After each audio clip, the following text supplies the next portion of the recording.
Attention SS Official Advisory po. Magandang araw po sa ating manonood and welcome po dito sa ating channel na Chachash TV at iba pa. Alam niyo po bang mas napapalapit na sa mga miyembro ng Social Security System or SSS ang mas mabilis at digital na access sa microloan matapos na formal ng pagdibayin ng SSS at RCBC or Rizal Commercial Banking Corporation ang partnership para sa SSS Loan Light powered by RCBC Discardtech. Nilagdaan ng dalawang institusyon ang Memorandum of Agreement noong August 11 sa Yuchengco Museum RCBC Plaza sa Makati City. Sa ilalim po ng SSS Loan Light, maaaring makapag-apply ang mga qualified SSS members para sa microloan na nagkakahalaga mula 1,000 pesos hanggang 20,000 pesos.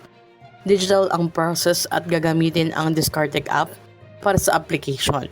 Kaya mas convenient at secure kumpara sa traditional na process. Layunin po ng program na mabigyan ng mas madaling access sa maliit na halaga ng pautang ang mga qualified members na nangangailangan ng dagdag na financial assistance. Kabilang sa mga nag-sign or lumagda sa kasunduan or agreement mula sa SSS sina President and CEO Robert Joseph M. Declaro, Senior Vice Presidents Joy Villacorta, Pedro Baoy. Mula naman sa RCBC, magda sina President and CEO Reggie Carriazo, Executive Vice President and Chief Innovation and Inclusion Officer Lito Villanueva, at First Vice President at Head of Digital Loans and Business Development, Jose Carlo Eufemio. Dumalo rin sa signing ceremony si RCBC Chairperson Helen D. kasamang iba pang opisyal ng SSS at RCBC. Sa madaling salita, hindi lamang personal na nagpunta at manual na process ang magiging option para sa mga qualified members.